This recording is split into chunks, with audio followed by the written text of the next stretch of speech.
which kind of makes me want to change my score prediction, but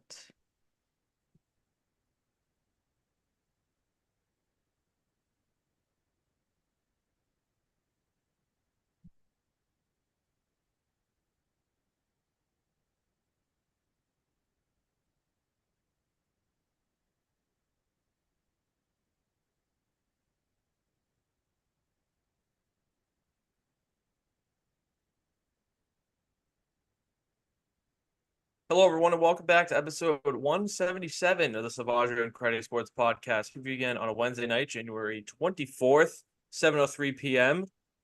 And before we get into anything, I'll couple this with your introduction. Ryan, how are you? And much our reactions to Jim Harbaugh, very recently becoming the head coach of the Los Angeles Chargers. And I wonder if he's bringing some friends with him. well for me, I'm much better than, of course, I was last week when we had to move the show to Thursday, and I felt like I was on the verge of death trying to do the show.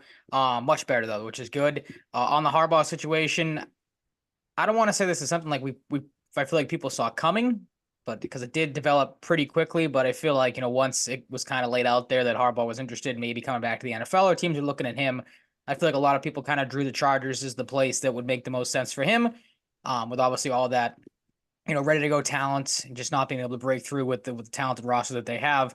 So it's a huge get for them, obviously, and been very interested to see if they can finally break through. Because as people know, I always wanted to blame the head coach and Brandon Staley and how dumb he was with what was holding that team back. Some people maybe want to blame Justin Herbert, say he's not the high level elite quarterback that maybe some people think he is. But it'd be very interesting to see, obviously Harbaugh having so much success with Michigan, how he can, translate that back to the NFL after being away for so long. I think it's a good fit. I feel like a lot of people kind of share the same thought, and maybe you yourself included. But a good get for the Chargers nonetheless. Yeah, I don't think there was anybody they were going to get besides maybe Belichick that's a better hire. That was the thing that So I surprised think, me a little bit. Sorry to cut you off. Was just it really didn't seem like there was a whole lot of pursuit for him when it came to the Chargers, unless I missed something. yeah, But no, I don't think so either. mhm. The Harbaugh brothers are gonna face each other. I'm trying to find what I saw earlier. It's from Rap Sheet or Schefter about his stats. I think he was like 44, 19, and 2 when he was with the 49ers. Obviously had a great college career, won the national championship, one of the better coaches I'd say in the history of the college sport. Um, Obviously Brandon Staley to Jim Harbaugh is a crazy transition and an That's for excellent sure. one. Yep. You have a bozo and a guy who just won a national championship after years of trying. It's a huge win. Like if they can beef up their O line, maybe get Quentin Johnson going, and the receivers can stay healthy because it feels like it's Allen or Williams or someone hurt every year, some sort of combination. Beef up that O line a little bit. I think you can get better performances out of guys you currently have as well. I think Zion Johnson had a rough year, which kind of hurt me a little bit as a BC guy to see, but Mhm. he's still young. And that defense needs a lot of work. So good luck to them figuring that out. I imagine defense is going to be a priority to upgrade as, we saw what defense means to a Harbaugh team with Michigan this year. The defense was phenomenal. So one of the best I've seen in a few years in college. Two of the best this year. Ohio State's was very good this year too, and they're going to be even better next year. Georgia always has a great defense, but I think it stood out this year how elite Michigan's defense became and kind of separated itself from the pack a little bit. It's a huge hire. Chargers fans should be pumped. I don't really see any downside to this, and yeah, we can see a much different Chargers team and a much different Justin Herbert next year, which Mhm. is exciting. It's good for the league if Herbert gets back to what we know he can be capable of. It's good for the league, good for everyone involved. Makes the game more fun. Any wrap up thoughts here before we transition into football? Just kind of what you echoed. Like I've been, I feel like one not a fan of the Chargers, obviously being Patriots fans. But like a team that I feel like a lot of people have shared the same mindset of a massive underachiever these last few years. So good to, like you said, see them with a legitimate head coach. Because again, I echo your thoughts as well that I think Staley's was one of the biggest boobs in the NFL. So good to see again, good to see the Chargers get someone who knows what they're doing now. Like you said, there is a lot of work there on the defensive side of the ball. But as you mentioned as well, probably the best get they could have. And I'm very interested to see if that team can finally break through like it should be able to. Because again, there's talent Yeah. up and down that roster. The fact that it has not clicked has been one of the bigger surprises in the NFL these last couple of years. Yeah, and they've got a new GM too, so I imagine him and Harbaugh, will make that a priority when aligning, focuses for the team going forward. And here's one of the tweets I was looking for earlier. Finishes his 9 years of Michigan with an 89-25 record, 40-3 in the last 3 years, three straight Big Ten titles, Coach of the Year in 2021, and the national championship this year. So very good coach. Pretty good, yeah. Washington coach Kalen DeBoer moved to Bama. Nick Saban retires. Jim Harbaugh goes to the Chargers. Something crazy gonna happen at Texas now? I don't know. But that's three of the final four teams with big, big shakeups.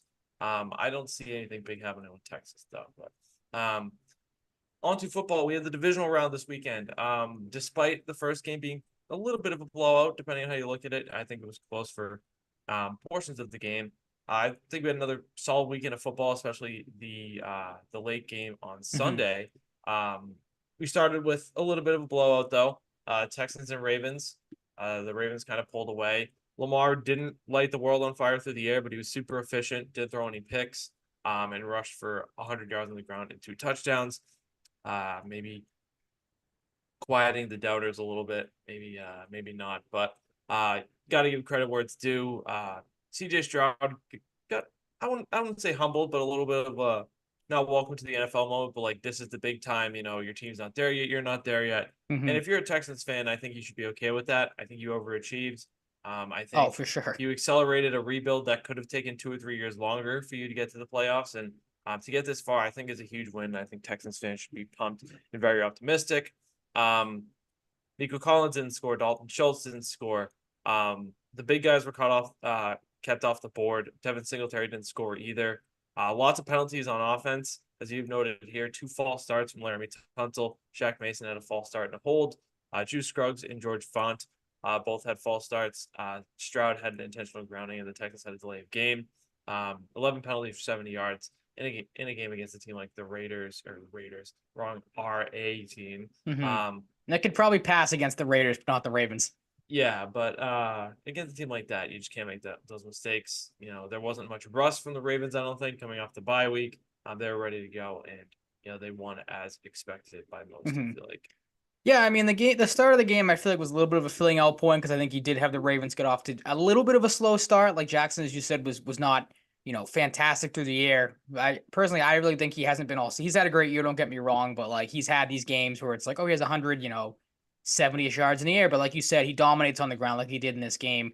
And everyone kind of had the same thought process with the Texans, going into this game and coming out of it. Everyone threw the old terminology of you're playing with house money around. You saw that in this game. You saw what we've kind of talked about throughout the year. What was surprising, or so surprising with the Texans is just like you said, how quickly the rebuild has happened. You saw that kind of come back down to earth a little bit moment. With like you said, okay, we had a good year, but we're not there yet. We still have a couple of things, to try to figure out. Stroud, as you said, a little bit of a humbling moment here, but I mean, I don't think anybody is, maybe all that surprised by a stat line like that. No touchdowns, a little surprising. But it is the Ravens. Their defense has been fantastic all season, and as you said, the Texans shot themselves in the foot on numerous occasions. I think the Tunsil, one of his false starts, the Shaq Mason false start, and I think the intentional grounding on Stroud. Those happened like 3 out of 4 plays in a row. So, like you said, you're not going to be successful against the Ravens, no matter how much time off they have coming into this game. So the Texans, great season, like you said. Don't get me wrong, but this was, like I said, their come back down to earth moment, which stinks because they've been a fun team to watch all season. But the Ravens have shown that they've been a juggernaut at times, and they flexed it again here in this one. Yeah, and as much of a learning experience as it can get, really. Absolutely, to a yeah. certain point in this game. Yep. But good season for the Texans. But the Ravens, they're a very good team for a reason. Packers and 49ers. The people who thought the Packers might go 2 in a row, you almost had it. Like, just change your thoughts on San Francisco a little bit. Yeah, it does. I'm not this is gonna sound like revisionist. I've never been this like huge guy that gasses up the 49ers, but like I have doubts with the 49ers that I don't about the Ravens in a close game. How so? Just being I able to figure it out in the end? I have more faith in the Ravens being able to close it out than the 49ers. Mm-hmm. And that's largely because of the difference in quarterback play. Brock Purdy is very efficient. But he's not Lamar Jackson. He's just not. Sure, Lamar Jackson didn't have the greatest postseason record coming into last week's game, but I trust Lamar given what he's provided in the NFL more than I do Brock Purdy. I don't think Mhm. that's crazy to say. Um, and of course, in a close game, when you look back at it, it doesn't hurt that you got 2 touchdowns from Christian McCaffrey, your main guy. Could have been a Mhm. lot different if that wasn't the case. Nick Bosa was very relieved after the game. George Kittle got in the end zone. Brock Purdy played okay, like pretty solid, but Mhm. a guy like not like Lamar's level through the air, but Lamar's a little more efficient, less yardage, but it didn't blow you away, but it was efficient. Dre Greenlaw, monster game, 2 interceptions, 2 pass deflections, 8 tackles and a tackle for loss. Warner had 7 tackles and a tackle for loss. Both had 3 tackles and 5 QB hits. But the Packers played good too. Like, I don't think outside of a couple picks from Jordan Love and maybe some small stuff here and there that kind of flies under the radar, I don't Mhm. think Packers fans should be super pissed about this, super disappointed. I think the 49ers just kind of squeaked away with it a little Yeah, bit. I mean they definitely survived. There's no doubt about that. And I mean the Packers aren't the level of playing with house money type of thing that the Texans are, but I feel like, two similar teams in that I don't think a lot of people expect, especially first year Jordan Love, you don't know what to expect. As we talked about before, you have all these young receivers. You don't really know who's going to step up in that room, if anybody. Obviously you had a couple of guys late in the season, blossom into potential number ones. But again, a young team that I feel like not a lot of people expected to do a whole lot. And the fact that they obviously were able to stop the Cowboys like they did and then come in here and put up a game right to the very end with the 49ers. If it wasn't for, the Jordan Love, probably the worst play of the season for him in the worst possible moment. But again, like similar to the Texans, I don't think, like you said, you can be, if you're a Packers fan, be all that pissed off at how things went. Sure, you can be discouraged in the loss, obviously. Um, but again, a team that's building towards something, I think, are probably a little bit further along than maybe they would have thought they were going to be, or fans especially thought they were going to be. Again, with all the changes that happened. The thing that I take away from this game too, and people were doing it obviously in the middle of the year too, when he started the struggle. Can we stop with the Brock Purdy just automatically sucks if he has a game like this? Like the amount of people I saw that were like, "Oh, he's horrible." Like no wonder the guy was a 7th round draft pick. Like the guy, our last pick in the draft, the guy sucks. Like that last drive of the game was still pretty good. Like I know you said Christian McCaffrey obviously did a lot of the dirty work in this game, and George Kittle was good as well.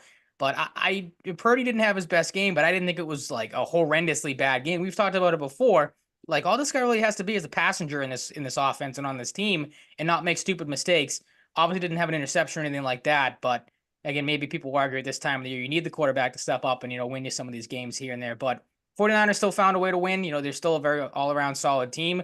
The thing that concerns me a little bit more, and the question I was going to ask you, moving forward, if you're a 49ers fan, would you be more concerned about how pedestrian Purdy looked or Debo's injury? Because that was a big thing for me too, is just how right when he left the game, the 49ers offense kind of crumbled, which is surprising. Again, with all that talent, Yeah. one guy leaves and you look like you just can't figure it out. And we saw that in the middle of the year too when they struggle, which is that's the more surprising thing to me. Yeah, no. Well, I don't remember what game it was, but it's when the 49ers, probably around like weeks like 6 to 8, when they started losing guys. And Yeah. Yep. obviously, if you're losing guys of that caliber, any quarterback is going to look different. Besides maybe Tom Brady. Mhm. This time though, you have to be a little worried when you're in crunch time. Like Okay. it's So you're just, more it's on the not even side of as, concerned with Purdy more so than Debo's yeah, injury. Okay. it's not even as much like losing talent around you.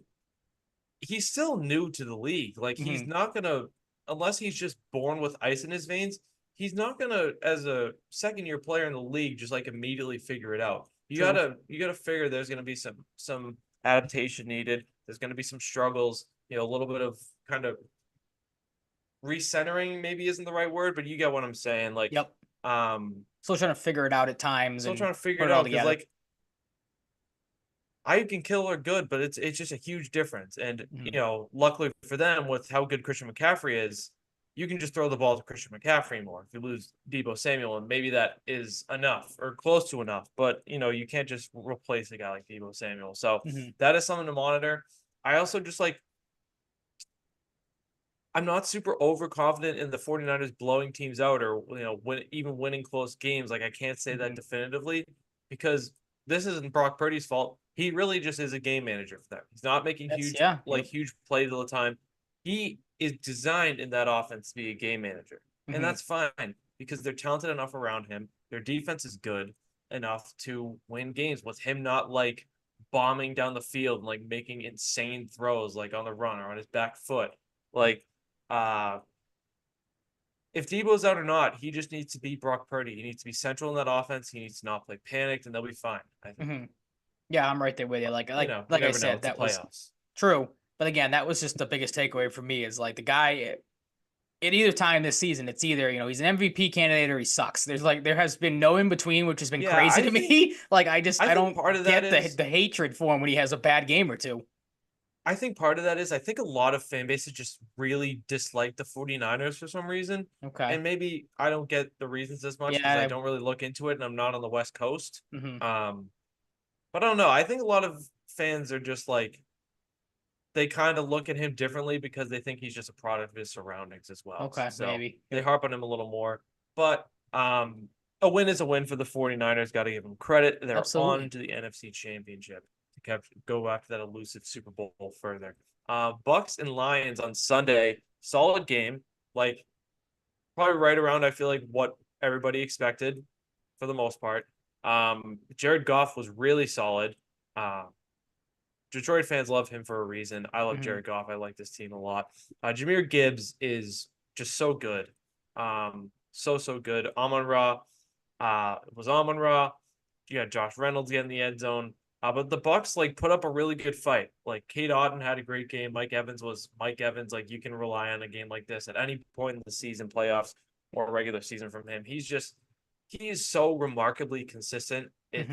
It's really needs to be talked about more, and it is. Like everybody talks about the 1,000 yard seasons every year, but like his consistency is so impressive. He's definitely one of Um, the most underrated because I mean I've had this conversation with other friends of mine that like when you tie you we've come up with like obviously the top 10 wide receivers in the league, and I feel like a couple times like he's been left off and we've talked about that because there's just like so many more prolific names like the Chases and the Jeffersons and the Hills and stuff like that. You kind of forget about Mike Evans, and then a buddy of mine who's always vouched for him has brought that up. It's like he's had that whatever that wasn't paying attention. yeah, I think When it's you like said that the seven number of years thousand in a row. yard seasons or something. Yeah, That's exactly. insane. So it's like that's definitely something you have to bring up when you talk about him. Like I said, one of the more Yeah, underrated guys in the like league. when all said and done, he's gonna be regarded as a Hall of Famer, and right now I think he has a Hall of Fame career. I don't know how you could argue I think that. he's, Again, the if stats not, he's definitely back it very up. close. Hmm. Like he's on the fringe. He's going to be a Hall of Famer.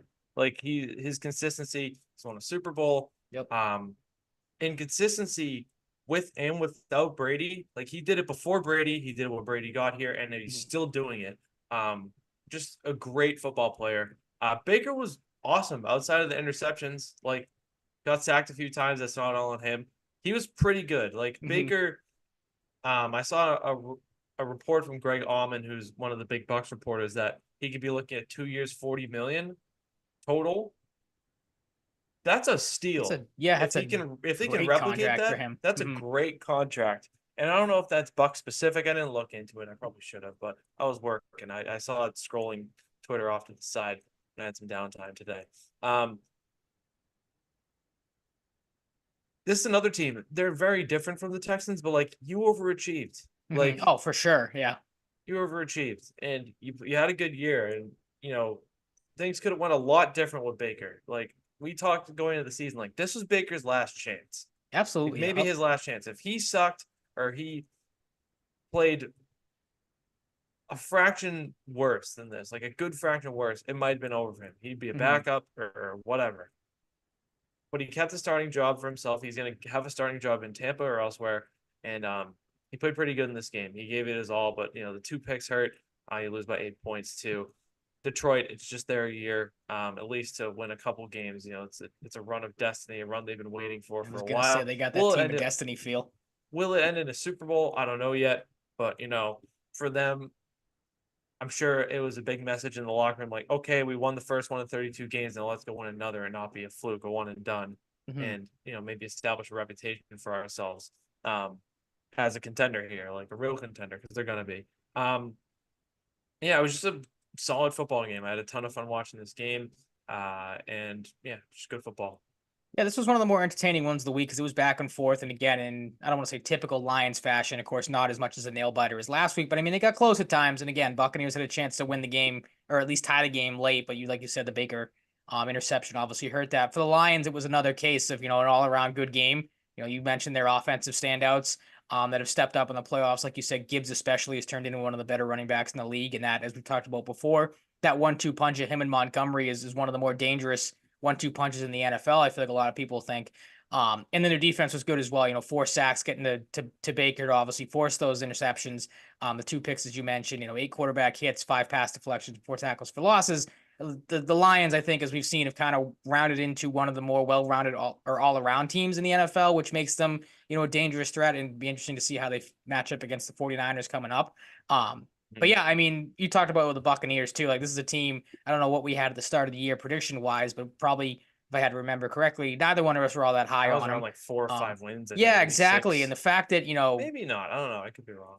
I But can't definitely imagine less it than was, 7. yeah, I can't imagine it was much more than that. I feel like a lot of people share the same thought. you know, there were obviously questions coming in. You lose Brady, you replace him with Baker Mayfield, as you said, a guy that's on the outs. How are these guys going to produce? And it was arguably better than it was with Brady. So it's like the game we're going to get to in a second. Obviously, stings a lot more for the fan base that lost. But like these first 3 we've talked about, like if you're a Texans, Packers, or Buccaneers fan, like yeah, this loss sucks. Like you would have liked to have seen your team go further in the playoffs, but I feel like it's a weird spot because you're probably sitting at home going like, all right, this stinks, but for the Buccaneers too, like if we bring Baker back, I think Mike Evans, he may be up for a contract. I'm not sure. You bring him back, make some improvements here or there. Like all 3 of these teams, weird spot. I feel like you have to kind of feel good where you're at though. Like, cause again, a lot of these teams are playing with house money, playing, over expectations and, all these games really minus the Texans game right down to the wire. So again, kind of a weird spot to be in if you're those fans, but there is, more light at the end of the tunnel than maybe we thought at the start of the year. Yeah, Mike Evans is a UFA, but it's one of those they never say it on Spot Track. Well, it'll be like 2024 UFA, and then they'll say like a couple years under it, and then they'll say 2024 UFA again. So he might have some sort of option. I don't know. But might hit unrestricted free agency. I don't know why they wouldn't keep him. So, especially if they're going to keep Baker, keep his number 1 Yeah, guy. absolutely. Like seems like a no brainer. Don't know what they have for cap space though. That's a off season discussion. I think this, for anybody who hasn't seen this too or remembered this. Brad Holmes and the staff in Detroit deserve a ton of credit because they drafted Jahmyr Gibbs, Jack Campbell, good linebacker already. Not like blowing anybody away every week, but a solid player already. Like probably going to get better. Use the 1st-round pick on him. I think they reached on him. I had him as a 2nd-rounder. I saw a lot of people with him as a 2nd-rounder. I believe they took him like 18th. Yeah, they took pretty him solid player. pretty high, and everyone. I remember that draft night. People were kind of like, "That's a Dan Campbell pick if we've ever seen one." And it ended up working out really well. Campbell too. Yep. And then you got Laporta and Brian Branch. I love Brian Branch. I thought he was maybe an outside shot Patriots guy, Alabama guy, positional versatility, kind of like the Kyle Duggar mold, can do a lot of stuff, different roles as a safety. He's awesome. Brian Branch, love that player, and so is Sam Laporta. I'm a huge Sam Laporta guy already. I have a soft spot for Iowa tight ends ever since George Kittle. I pay attention to Iowa tight ends. So shout out to Sam. So on to the next one, Ryan. Chiefs and Bills. More things change, the more things stay the same. Yes, Ryan. Yes. The more things change, the more they stay the same. Josh Allen and the Bills just can't beat Patrick Mahomes. And it's led people to wonder, is Sean McDermott the main common denominator here? What say you, Ryan? Because I am in the camp that they should go after Bill Belichick. I do not want them to, but I think they would be very. I think they would be very foolish. That'd be a great pickup for them. Very foolish not to. They can absolutely beat the Chiefs next year with Bill Belichick instead of Sean McDermott if they play them. Well, yeah, I mean the Belichick factor does, because I was under the impression, if you didn't ask me that my whole thought process was going to be, this is it for the Bills. This was your one chance. Your window is now officially closed. You're at home. You're the favorite. Your team is supposedly on paper, it looked leaps and bounds better than this Chiefs team. It's the most, vulnerable Chiefs have looked in a long time. And you, again, come out and lay an egg when it mattered most. I would have to agree. I've not been high on McDermott for a while. I think, you could definitely make a case that he's part of the problem there. I mean, look, the Bills had chances. I'm not going to put it all on him. I saw obviously, some people wanted to make fun of, the Diggs picture again, where, he's standing out watching it, but then people want to blame him for the loss. He has a costly drop there. Josh Allen missed, was it Shakir in the end zone? I think either the play after that or before that. So, yeah. So they weren't perfect. But the McDermott thing comes back and rears its ugly head. Obviously, it didn't lead to any sort of score because the Chiefs screwed up 2 plays after it or a couple plays after it.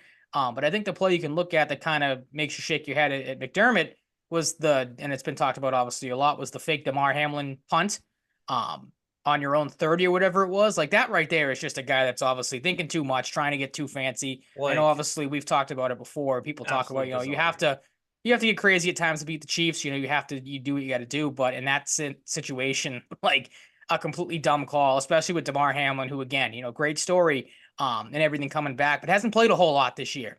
I would have to assume they practiced that a lot leading up to this game because they knew they were going to use it maybe at some point. But to me, that's not a guy that hasn't played a whole lot this year. Probably not the best situation to put him in. I know he's mainly a special teamer, but again, like that spot, that whole situation was not one of the greatest things. And then not being able to make adjustments either. I mean, you look at the play sheet alone, or the game book alone, what the Chiefs drives consisted of: a field goal, a touchdown, halftime. So they got the ball back with whatever it was, like 11 seconds or whatever. It didn't do anything, so you don't really count that. Touchdown, the fumble, which probably would have been a score because they fumbled at the 1 yard line out of the end zone. So that was going to be some sort of score for the Chiefs, whether it was a touchdown or a field goal, whatever. The one punt that I think there was a penalty on the Chiefs during that drive that kind of pushed them back. So they really shot themselves in the foot on that drive, and then the end of the game. So did the Bills really stop the Chiefs once in that game?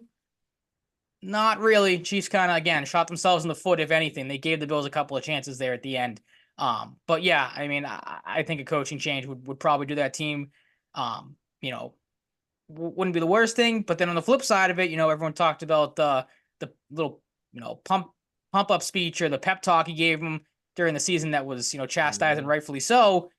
But they did go on and win, what, 5 of the last 6 or 6 straight games to get to where they were. So it's kind of a weird situation, but yeah, I feel like something has to change for that Bills team because, like you said, they just cannot, whatever the case is, whether they're on the road, at home, just cannot seem to get over the mountain that is Patrick Mahomes and the Chiefs.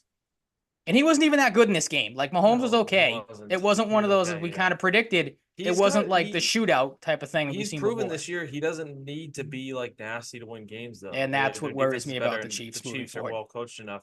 So Mhm. I wonder, Ryan, with the whole Gabe Davis blow up at the end of the game, yelling at fans. He's a UFA. Oh, I didn't even see that. He was yelling at fans, like he was chirping back at fans that were yelling at him.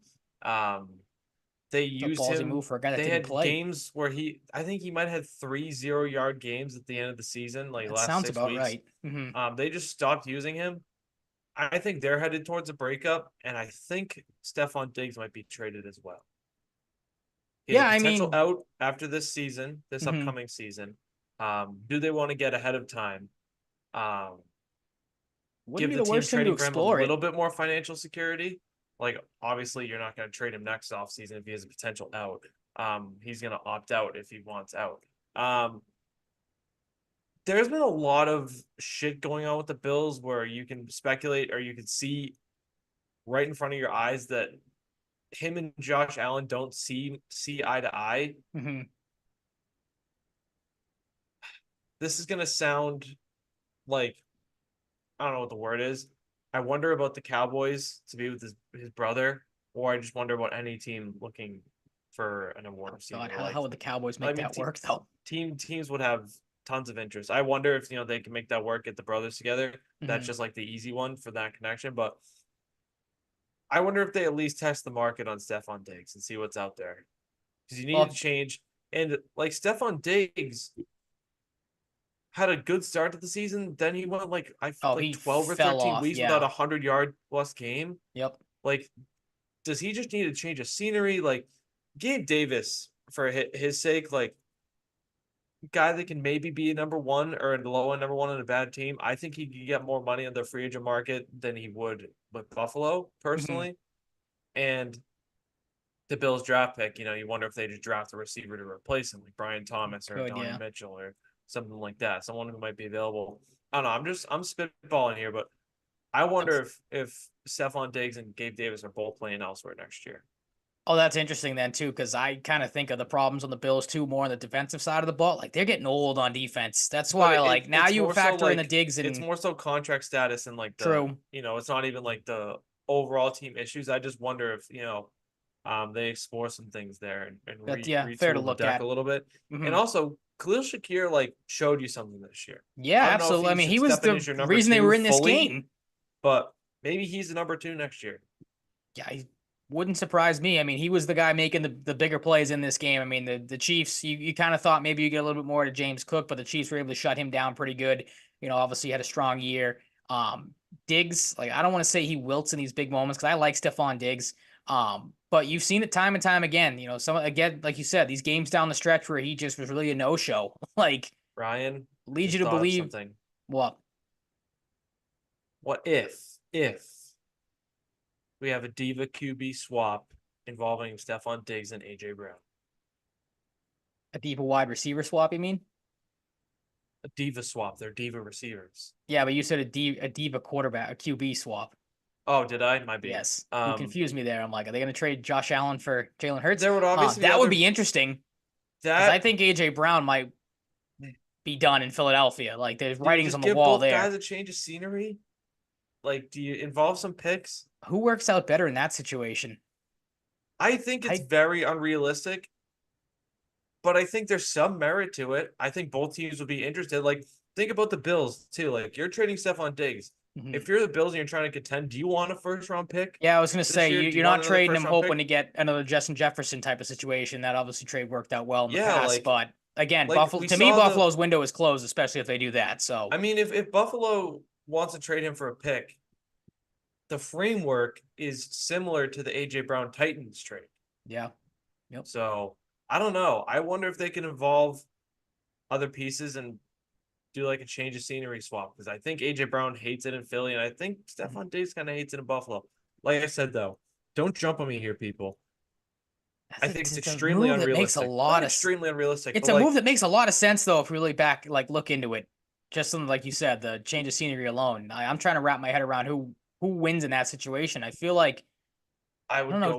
go. To me, I think AJ Brown's the tougher receiver, so I think he'd work out in Buffalo more than Diggs I would. wonder. I Diggs in wonder why. Philadelphia could with those fans could be an absolute disaster though. Like if Yeah, I shit goes wonder. south.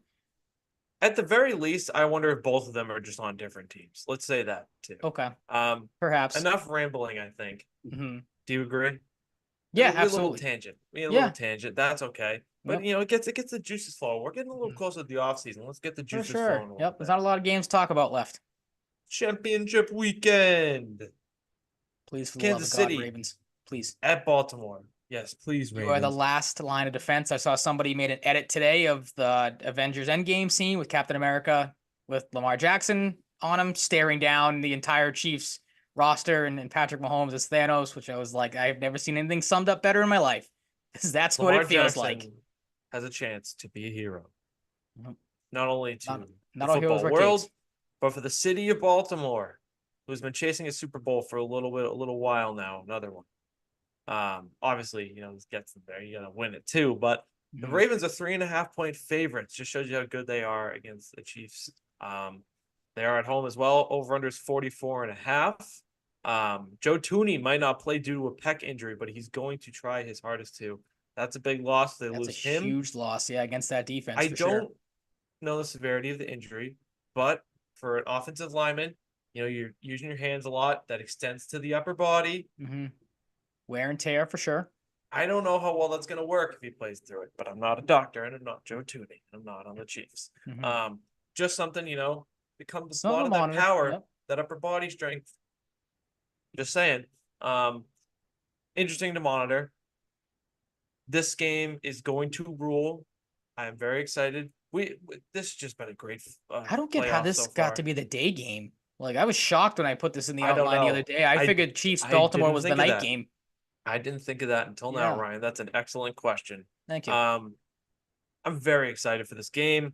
I like the Ravens, but this game and these teams, this is just going to be a classic. You'll see a classic 24-20. 27-23, 30-27 type of game. And that's what I'm going with. I'm going to go 26-23 Ravens. I don't see this game being being more than like a 6-point margin of victory. I think this game's going to be super close. You know, the Chiefs aren't the normal Chiefs, but they still have Mahomes and Andy Reid. Their defense is a strength. The Ravens are playing to prove something. You know, take that king status in the AFC. Lamar Jackson, I'll always go back to it. Said the night of the draft, he's going to bring a Super Bowl to Baltimore. Very confident guy, got a lot of swagger. It's just a fun team too. Like it would be such a phenomenal season. You know, any team you win the Super Bowl, but like the Ravens, not the de facto favorite by everybody in the AFC, by some, I bet. But man, this game has huge potential to be an instant classic playoff football game. Super excited. 26-23 Ravens. I'm right there with you. And the fact that the Ravens win by a field goal, obviously Justin Tucker, I hope I don't jinx them by saying this, a better option obviously than Tyler Bass in crunch time. So that'll be something to keep an eye on, of We course. didn't even talk about Tyler Bass. We forgot about Tyler Bass. Yeah, That missed. most pivotal moment of the game, which again just proves the Bills are cursed and they're never going to get by the. As long They as the are Chiefs cursed. are there, they are never going to get I always anywhere feel near bad a for Super Bowl. kickers. Unless it's against the Patriots, I still feel a little bit bad even then. Yeah, I feel so bad for kickers in that type of situation. It's the watching worst. that game, It's such a nightmare. I've deleted never his social media too. I feel so bad for him. Like, well, he deactivated all of his stuff after again all the psycho asshole fans, sending death threats to his family and everything because no one can just be regular and have a normal one. I was gonna say though, I have never, as soon as he kicked that ball, I have never turned the TV off and walked away so quick in my life. Like you knew right away that it was not gonna work out. But yeah, back on the Ravens game. I mean, like I said, I'm hoping and praying. Like I want this to be a good game. I want to see the Chiefs go down, and I think obviously Baltimore, like you said, last line of defense. Unless you think maybe the 49ers or the Lions stand a chance to beat them. I personally don't, because we've seen that story before with the Niners and the Chiefs. What happens, with crunch time and the I don't know why I can't think of the 49ers head coach's name off the top of my head. Thank you. With Shanahan and his crunch time situations against the Chiefs. But yeah, Ravens, please, for the love of God, show up for this game. It'd be nice to see another, Texans level performance where they just dominate the Chiefs right from the get-go. But that's not going to be the case. Like you said, this game's going to be close. Going to be back and forth. Like it's weird. Even with how bad the Bills have looked at times, like I feel better about Josh Allen in the shootout against Mahomes than I do Lamar for some reason. But yeah, I don't know. Like it's weird. Like the Ravens obviously have better. I feel like the Ravens this year have better weapons. Like obviously Lamar's played at MVP level, but for some reason, like I just trust Josh Allen to be there more in a shootout than I do Lamar. But hopefully, if there's a year to do it, it's going to be this year for Baltimore. So I think they hold on to win. And again, I think Tucker, if you need a crunch time field goal, is obviously way more of a better option than Tyler Bass. Again, no knock on him, but it just is what it is. So I got the Ravens winning 23-20 in a back and forth. Again, nail-biting type of performance. I also kind of wonder if OBJ is more of a factor in this game. Yeah, you're kind of waiting for, everyone's talked about it. Like he steps up in the big moments, lights shine the brightest. Obviously, we saw in that Super Bowl with the Rams before he got hurt. Haven't really seen that yet. Again, it's been more Lamar on the ground, which has obviously worked for them. Tactical. I wonder if it's been tactical. Yeah, kind of holding them out a little bit. And he's been injured a little bit. Maybe a game they don't desperately need him. They didn't want to use him a lot against the Texans. Do you know off the top of your head the situation of because there was some thought that maybe he could have played last week, but what Mark Andrews' situation is moving forward, I thought I heard maybe he comes back in this one. That'd obviously be a huge upgrade for the Ravens as well. You get him back in an AFC Championship game. Ooh, Ryan. But then on the flip side of that, like the thing that scares me is that Travis Kelce has been woken up. Expected to play. Mark Andrews expected to play. Perfect. From Sports Illustrated, rest in peace. I don't know why this article was up an hour ago. Apparently it might take some time to shut that down. Rest in peace, Sports Illustrated. Mark Andrews is expected to play. I don't know how much they'll use him, but just makes you feel a little more comfortable about the Ravens. They got him as an option. Absolutely. Yeah, this game's gonna rock. 26-23 and 23-20 for Ryan. Both in favor of the Ravens. Let's go Ravens. Can't believe I'm saying that. I know, right? I hate that I have to. I said that to you. Flowers is on the Ravens. I don't have as much of a problem this year. I love Zay Flowers. Yeah, I mean right there. You my animosity just I do. My animosity still just sits with Harbaugh and just his bitchiness that I just can't get by. But I mean, this is one of the more Yes. rootable Ravens teams I feel like in a while. Like I don't know how you can hate Lamar Jackson at this point. Or like you said, Zay Flowers, easy guy to root for. All those guys in Baltimore. Bruins power play. Lions at 49ers. Another game just shows you how good the 49ers are against this good Lions team. They opened as 7-point favorites at the time. At this time. Over under 50.5. Ooh, I like that over under. I like that over under a lot. Um, but I feel like a lot of people did that last week with the Packers and 49ers. I think the line was also 50.5. It went under. It was pretty low scoring for a while. Things kicked up a little bit in the second half. Um, man, the playoffs have matriculated in an awesome way. I'm very excited about this game as well. I know I sound like a broken record, but you got to appreciate it when you got it because it doesn't last all year. Absolutely. Two really good teams, two high-powered offensive teams. Two good coaches, like Kyle Shanahan, a little more experience. We'll see how Dan Campbell, much different than Kyle Shanahan coaching wise, Mhm. handles this 49ers team. That's another one. I can't see a situation where this one isn't really close either, especially in championship games. Like any NFC AFC championship game, unless it's just like an outlier, I'm gonna expect a close game. Mhm. But these teams also give you some reason to back that up. I hope this game is a shootout. I think this has more shootout potential than the other one. So I'm going with another classic football score, as are you. I'm just going 27-24 49ers. I really want to pick the Lions. I do. I But it's came one of really those picks close.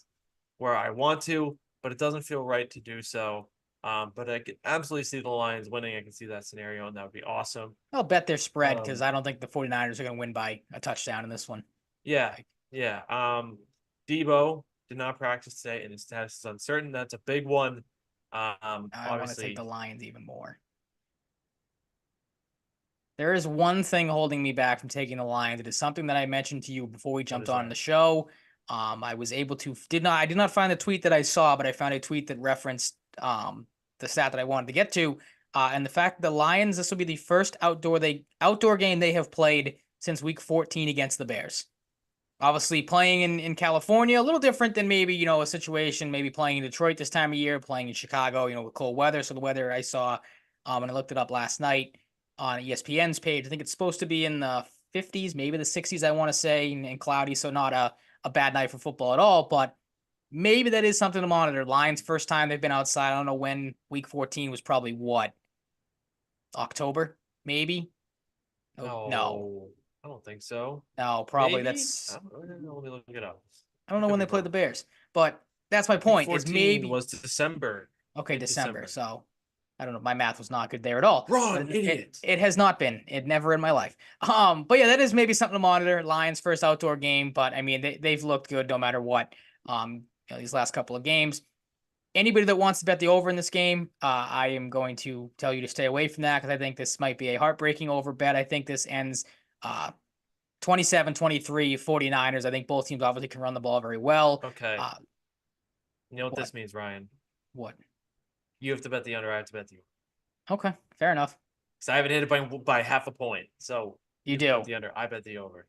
Yeah, you Them's got the it hitting by rules. a half a point. I got it missing by a half a point. So yeah, very interesting to Them's the see how rules. that goes. That's not going to be a recipe for disaster at all.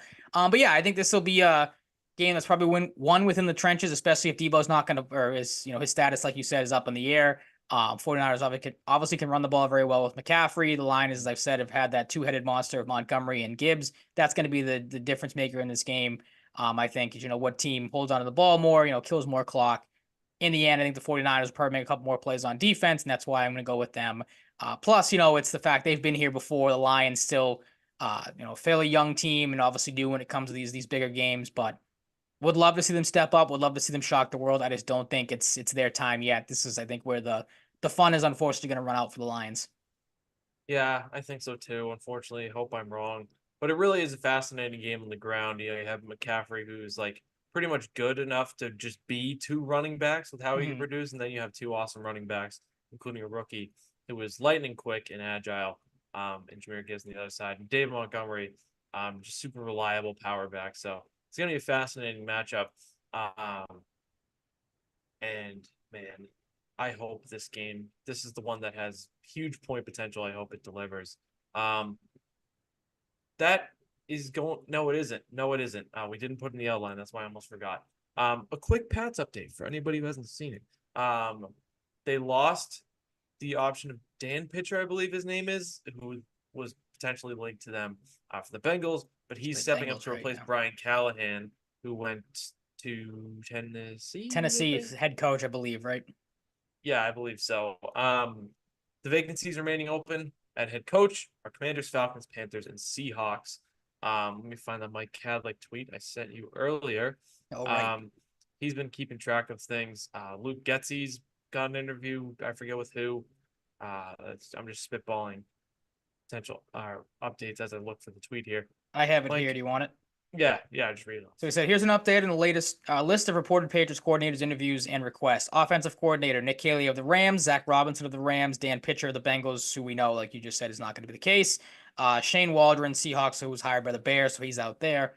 Defensive coordinators, Tem Lukabu, the Panthers, who we talked about, I believe, briefly last week. BC guy, Yep. 49ers, and someone else, I believe. Yep. So, Christian Parker of the Broncos, Michael Hodges of the Saints, DeMarcus Covington, you mentioned the Patriots, of course, Gerald Alexander of the Steelers, and then special teams coordinator, who you texted me you were not really high on a couple of these names, Marquise Williams of the Falcons, Jeremy Springer of the Rams, and Thomas McGaughey, is that how you say that, of the Giants. yes. Two out of those The three you Rams do guy, not the Rams like. guy is fine. I do not know much about the Rams special teams. Hiring anyone from the Falcons, just kind of out on that. But Gerard I Mayo feel the trust same my way about guess. the Giants. I have been told from a friend who's a Giants fan who watched the Giants much more closely than I do, that the Patriots should not want this McGonaghy guy, whatever the fuck his name is. He said multiple times they'd have situations where they've had like 8 or 9 players on the field, just kind of a clusterfuck with this guy. It's better than having more than, On the having players, on the 12. coach, where however you want to shift the blame. All set, all set. So that's a Yeah, I'm little out. Patriots update. You don't need more idiots in the special teams unit, like I texted you. Like he would Yeah. fit obviously right in with the morons they have running the show right now. But I would stay away from hiring as many Yeah. dummies as you can when you're trying to turn over a new regime. And just in the front office too, it kind of seems more and more, and it'll probably feel this way more in time that Grow and Wolf are gonna, be the de facto GMs. Mm-hmm. So we'll see how that goes. We'll see how they fill out the staff, and we'll see if the Belichick stay once Bill makes a move. And if Bill goes to a certain place, does that mean Josh McDaniels is coming with him, or does that mean Josh McDaniels is coming back? If Josh McDaniels comes back, that worries me that Mac Jones might stay. You don't want to bring Matt So, Patricia back? He's looking for a job. no, Okay. I don't. All right. I don't ever want to look at the man again. Mm-hmm. At this point, with the idea of Josh McDaniels coming back, leading to Mac Jones coming back potentially, no McDaniels. Nope. Yeah, we can Give me. I'm still Zach keep Robinson McDaniels number away. one. They haven't interviewed Clint Kubiak or even requested, to my knowledge, so I'm not super in the loop on Kubiak. I feel like that might just be a guy they kind of, maybe in a week they reach out to him, or maybe they just don't reach out to him all. They could do it tomorrow. Mm-hmm. Who knows? They could do it after the freaking show. That happens to us sometimes. I know, right? Yeah, that'll be what happens. I don't know. Right now, I want Zach Robinson or Nick Caley. They're, Caley's a bit of a Belichick disciple, a little bit. He's got a relationship with Mayo, I bet. But anywhere from the Sean McVay coaching tree, I'm cool with. Sean McVay, been to Super Bowls, won one, lost one. Of course, lost going to the Patriots. Haha. I'm cool with that. Get guys from the Rams. It's not a bad organization to pull from. I haven't heard any absolutely. huge red flags about these guys. Bang, bang, boom. Love it. Any wrap up thoughts for you on all this before we go to hockey real quick? Nothing that I can. The other thing, real quick, I wanted to ask you because there was a report that came out that Belichick, even though he's interviewed with the Falcons twice, that is not a done deal. I don't. The wording wasn't done deal, but it's not. I think it was. I don't remember how. Not a home run that he was gonna go to the Falcons, which is interesting. I don't know if you had any thoughts on that, or because we really haven't heard anywhere else that he has interviewed or teams that have kind of been. No one's really lining up. It seems like I thought maybe again the Chargers, but obviously as we led the show with, they get into the Harbaugh. Another Harbaugh brother. So any thoughts on, maybe a dwindling market for Bill or anything you had maybe on that? I wonder if the lack of activity around like actual interviews happening with Bill is just kind of like his nature. Like he's Mhm. being very meticulous and being Bill a little bit. Okay. One thing that came up, I can't I don't remember know. who had it last week. It might have was it Burt Breer or was it Phil Perry? Somebody had it last week. I was listening to Solak and Bertrand, and they said there has been rumors that maybe Andy Reid could retire at the end of this season, with health concerns or age, something like that. And they brought up the fact that maybe Bill is just buying time until the Chiefs job opens up, if that's going You're to be a telling me Andy possibility. Reid and Travis Kelsey could both retire? Wouldn't hate that. But Downfall. yeah, exactly. Downfall. Well, we haven't seen it yet. I've been telling you this for a couple months now. We're witnessing it. Oh, if they lose Reed Don't count and them Kelsey, out the downfall starts a little bit. a A little little bit. bit. But again, I'll But have to less see they it. get built. I'll have to We'll see. see it to believe it. But But no, I found that I gotta be interesting. honest. I gotta be honest real quick before you get back into it. Uh,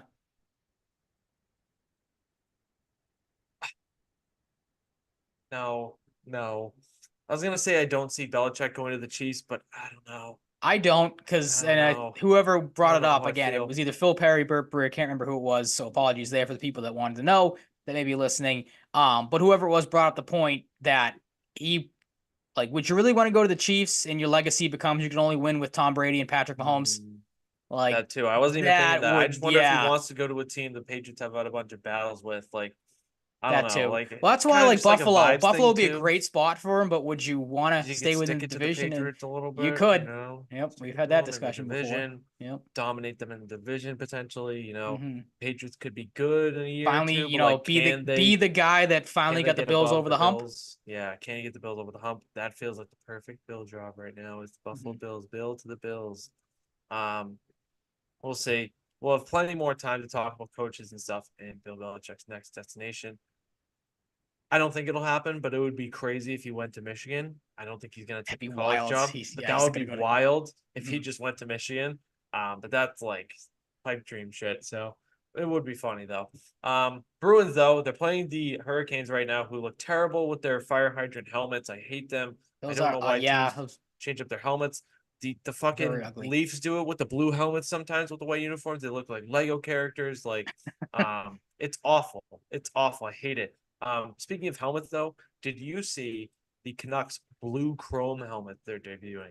I did not. I'll have to look that up on. I'm assuming They that's somewhere are on Twitter awesome. And or they get the X. map. Have you seen the matte black helmets they wear? Those look sick. Then they I get the have not. blue chrome ones. Oh, the Canucks. Who's dealing with the helmets for them? My goodness. Incredible work. Um,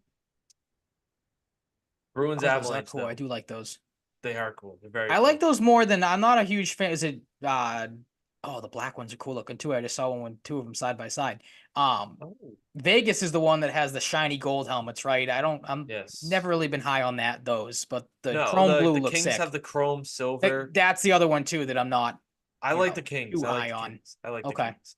Um, Chrome blue looks cool though. Notre Dame, of course, has the shiny gold hockey helmets with the white Yep. cages. Not as shiny though. Bruins and Avalanche. The Bruins pass a test. They lose in overtime to the Avalanche a little while back, or shootout, overtime shootout. I think it was a shootout actually. Swim stops 30-32. They outshoot the Avalanche by 132-31. And Jacob Lauko starts a little run here. He's got 3 points in his last 3 games. Started here. Gets a promotion with Geeky and Frederick. Goes to the third line, and it's working. It's working. It's working great. Good battle by Zaka to Waterspoon to DeBrusque. Nice play there. Good fundamental hockey on the DeBrusque goal. He's been hot. He's gotten hot since we got on him. That one episode, we really got That on him. He was tends to be the case. listens to the podcast as Like, a lot of these athletes do. It's just how it works. You don't have to call us heroes or anything. Pasternak hat trick, just another one. Like, does it against a great team. Doesn't matter who, he can score a hat trick against anyone. One second star of the week. He had 5 goals, 2 assists, 7 points in 3 games. Overall, it was a pretty good game. Just the one thing, you know, the goals both a little sloppy at times around the net. Depending on how you look at it, I think. you'll take it though. But not like terrible goals let up, I suppose. Hmm. And you beat the Avalanche by 3. Like, sure, the Avalanche had lost Nichushkin to the NHLPA Player Assistance Program. That hurt their lineup. But they're still the Avalanche. Like, let's be real, they're still very good. Hmm. Um, Great win. This win was somehow better. They beat the Montreal Canadiens 9-4. 9-4. It's my favorite game of the season. Unbelievable. Linus Ullmark didn't have to do much. He made 17 saves and 21 shots. They outshot the Canadiens 36-21. They scored on 25% of their shots on goal. Pretty good. Montreal, in all of this, had more power play goals than the Bruins in that game and scored first and lost 9-4. Bruins had 14 blocked shots. That'll help. Everyone had a point besides Poitras and Forbert. I'm going to give Poitras the benefit of the doubt. I think he's, outside of the Tampa game when he came back, still getting his feet under him again. He's going to have hills and valleys too. He's going to have the load management now again. He's not playing tonight and probably be back the next game against the Senators. So Carlo, DeBrusque, Heinen 3 times, Coyle, Pasta for number 30, Marshall for number 20, and Pavel Zacha all get on the board. What a night. Dan Heinen, 450 games into his career. The first year with his old college coach, gets a hat trick. You could tell they were getting him out there for the third one, getting him on the power play a little bit too, to hope he gets that hat trick. Oh, I thought Marchand was going to score there. Nope. What a signing. Like, even before the hat trick, I mean, this is truly one of the better value contracts in the whole league. Like, I don't know if there's a veteran minimum player who's doing more in the league off the top of my head than Dan Heinen. Mm-hmm. Coyle's goal on that little, like, half pass kind of from Pasta, and then he whacked it. Like, whoa. That was, yep. That was disgusting. Mm-hmm. One of the Charlie many goals I Coyle. definitely saw. Charlie Coyle is a number 1 center. And Yeah, that's that was pretty crazy. gonna be, other than the Heinen thing, because I was gonna say, again, I can't remember who it was I saw writing for the Bruins on Twitter that said it, but it makes, with how good he has been, and quietly good, because again, he's not a guy that's gonna light up the stat sheet unless you look at this game, of course.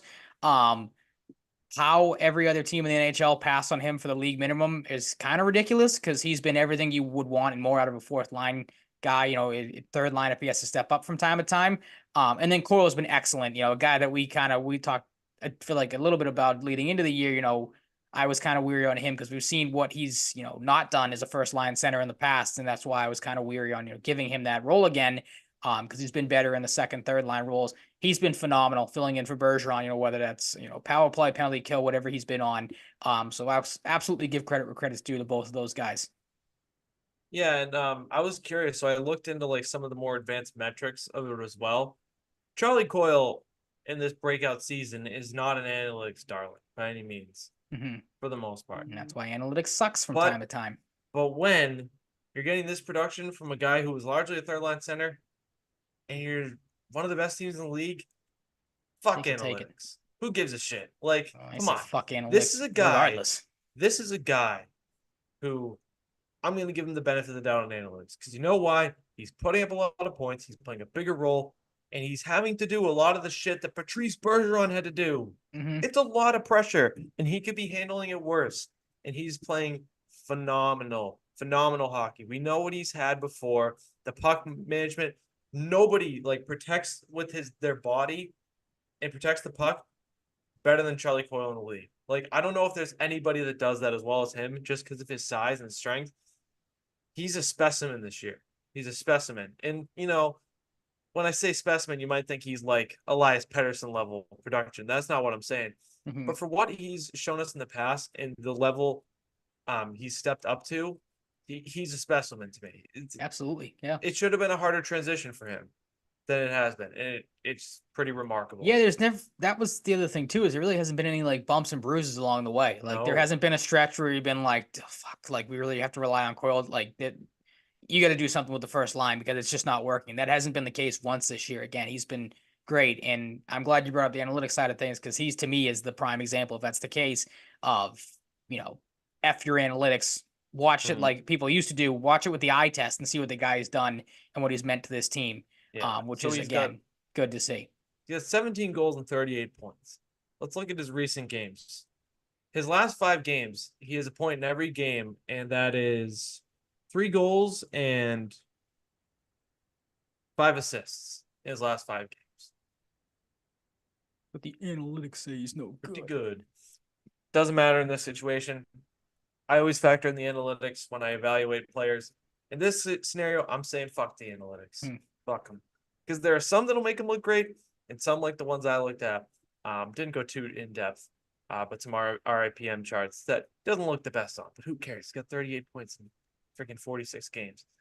You'll take that. Charlie Coyle, first line center. Crazy game, absolutely crazy game. One of the more wild Bruins games we've seen in the last decade, to be honest. A historical one. We had the Lauco stat, which I'll pull up real quick, of his effectiveness when he scores. Or what is it? Hold on, let me read the graphic again. NHL PR tweeted this out. Highest winning percentage of skater and NHL history. He's played 57 games and they've won 44 of them. Jeez, that's pretty good. That's the highest ever. 7.772. This has obviously changed since the 22nd. The next highest was 0.732. Pretty good. Jake Lauko, GOAT. Yeah. Where's Wayne Gretzky? Yeah, but I mean, you gotta appreciate it too. He's just such an easy guy to root for. He's got a funny Twitter. They call him Grapes because he brings grapes to the rink in Providence, and he scored 2 goals after he started bringing grapes. And now he always brings grapes to the rink. He's just a funny Creature of guy. habit. Loves Lord of the Rings. Like, he's active on Twitter. I love the guy. I mean, easy guy to root for. Super easy guy to root for. Winnipeg, another test. You know, a little bit different than the last time he played Winnipeg, though. Scheifele and Velarde both had a lineup game. Velarde's been fantastic his first year. Pierre-Luc Dubois, I don't know if you followed it all, Ryan. And the other side of that trade, not looking too good in LA. Signed a huge $8.5 million year contracts on the fourth line a little bit already. Not looking good. That's not ideal. Not ideal. He's got a little, I think it's mental with him a lot too. Scheifele and Velarde did not play.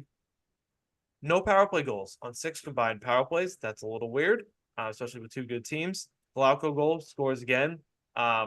Great pass from Frederick, kind of opens up a little space for himself, slides it over, nice and easy. Good response by Winnipeg, though.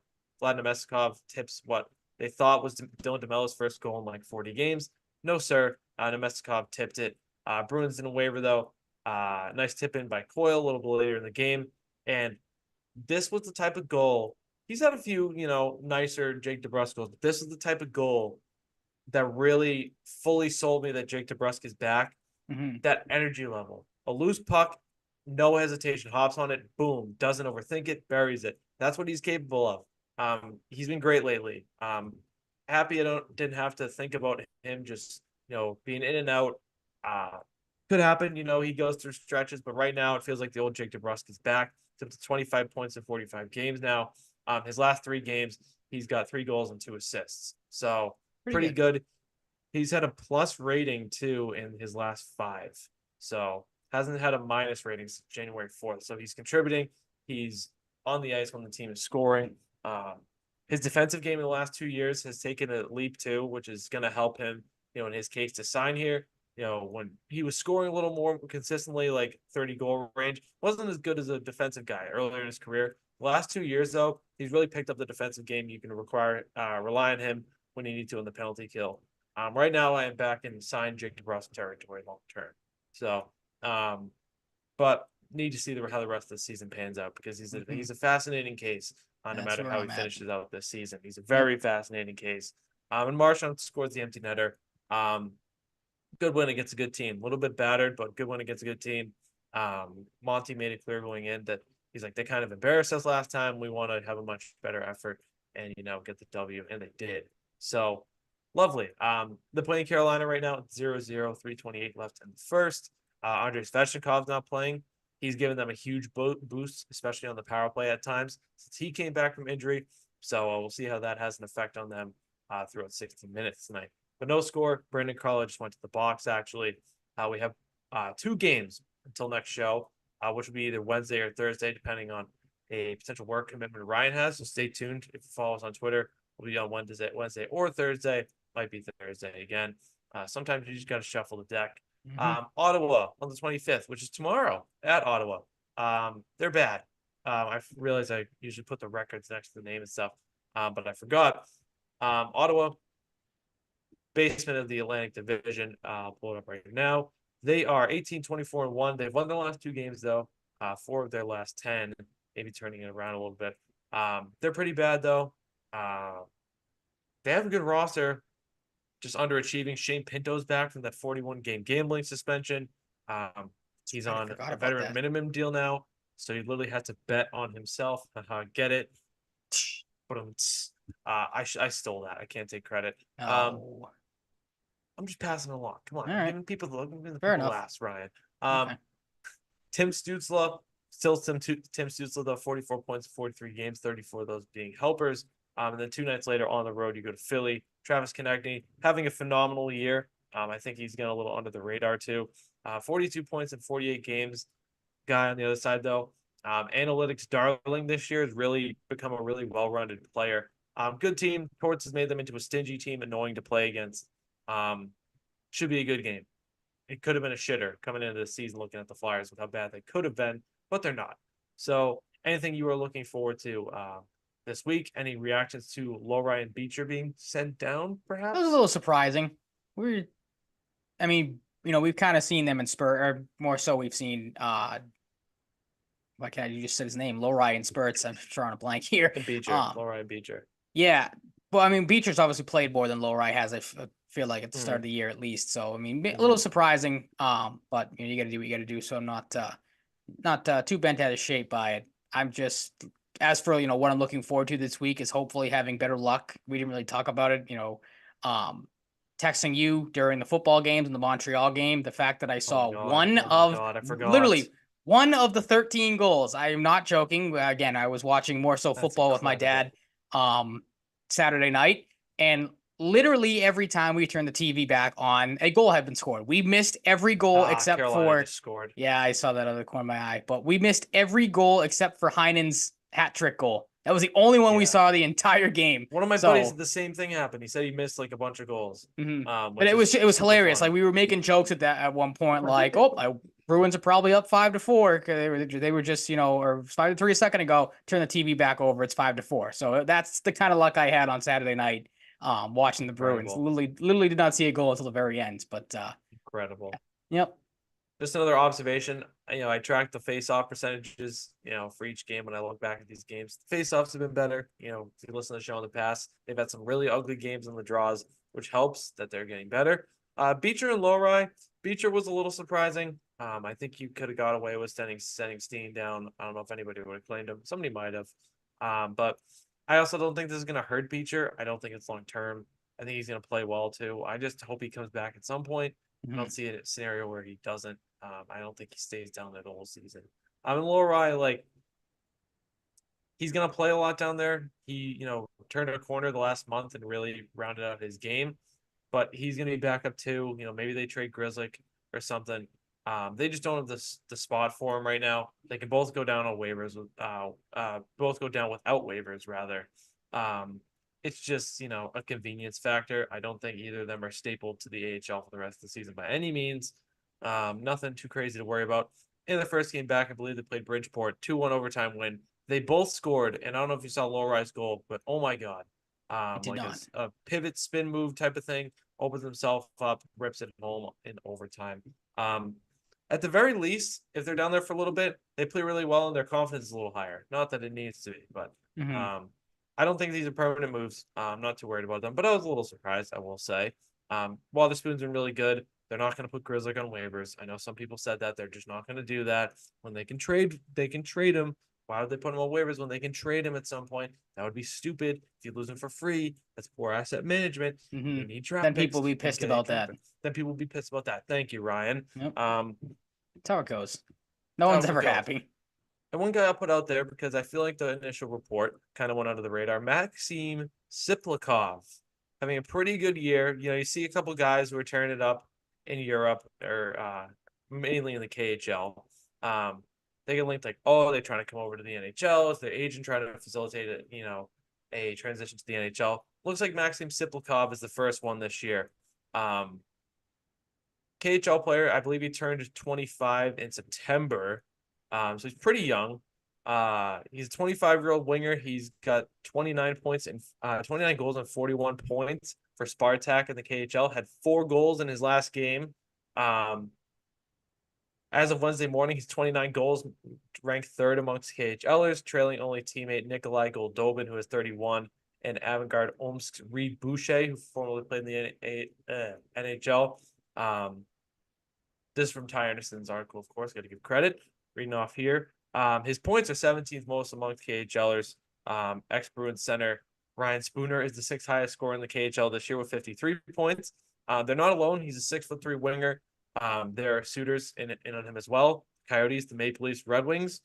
Maybe some more incentive to make a stronger pitch for him so he doesn't go within the division, because these guys that come over from Europe don't always hit, but every once in a while, I'm not going to say he's a Panarin, but somebody hits, and you're not getting a Panarin level player, but you get someone that's really good.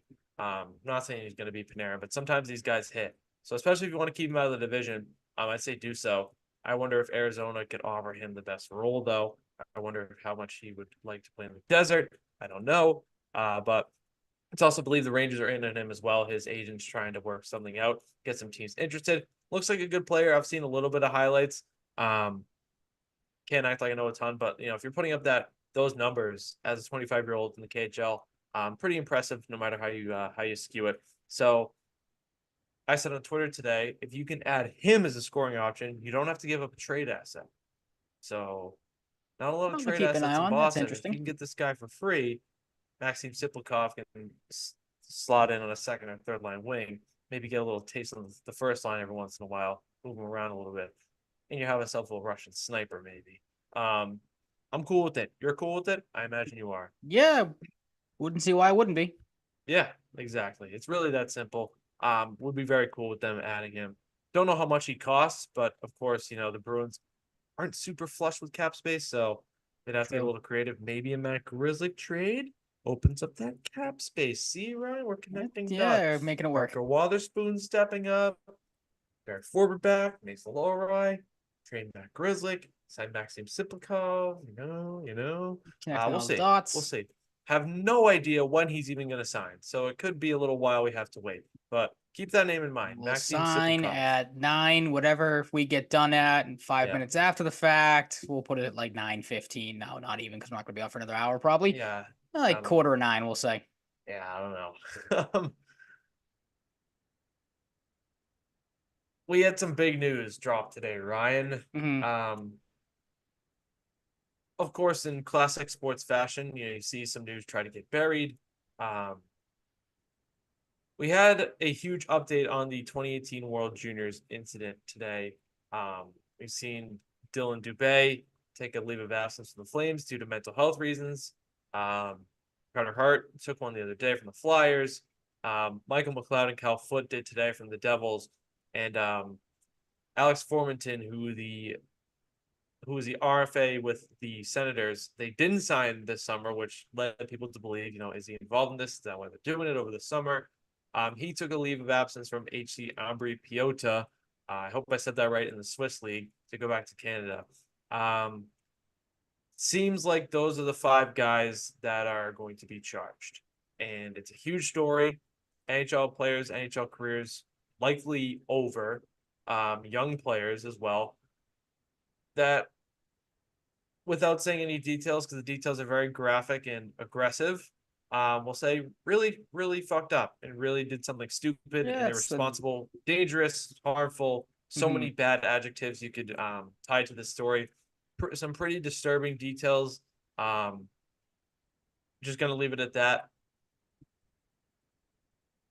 February 5th is the next day, though. The London Police Service is going to talk more about this. The press conference is going to be live on Facebook as well. People to watch. Just a horrible situation. Of course, for the victim, you hope she finds peace. There was a settlement back in 2022 with her for an undisclosed amount. But as of course we know now, the work is not done. It was never done from that day. But there's still more work to be done. I guess I could have said it better that way. But you get what I mean. Horrible situation. Hope it all gets sorted out. And it rocks the league. You're losing multiple current NHLers. And just a really tough situation. But what made it look worse from the hockey standpoint is the news of the Utah expansion coming Yeah, out shortly after the announcement. I was gonna say because I didn't have time to read this at work earlier. So explain this to me how this and other people obviously listening how this ties into it because I didn't really know what the situation there was when you like I said you sent Like that to me earlier. the news stories like crossing. Yeah.